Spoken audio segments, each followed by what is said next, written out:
এদের বৈধতা দেওয়ার জন্য অনুরোধ করুন। ভিডিওটি সবাই শেয়ার করে দিবেন।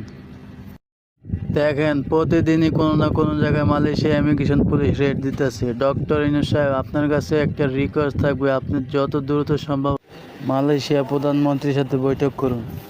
বাংলাদেশি প্রবাসীদের বৈধতা দেওয়ার জন্য অনুরোধ করুন। ভিডিওটি সবাই শেয়ার করে দিবেন। দেখেন, প্রতিদিনই কোনো না কোনো জায়গায় মালয়েশিয়া ইমিগ্রেশন পুলিশ রেড দিতেছে। বৈধ অভিবাসীদের কার্যকলাপ দমনে দেশজুড়ে ধারাবাহিক ও কঠোর অভিযান অব্যাহত রেখেছে মালয়েশিয়ার অভিবাসন বিভাগ। এর 1 জানুয়ারি থেকে 31 অক্টোবর পর্যন্ত পরিচালিত এনফোর্সমেন্ট অভিযানের পরিসংখ্যান প্রকাশ করেছে দেশটির অভিবাসন বিভাগ।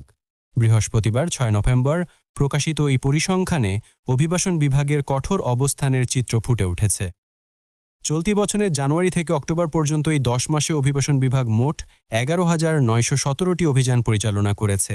এই অভিযানে যাচাই বাছাই করা হয়েছে 2,02,322 জনকে।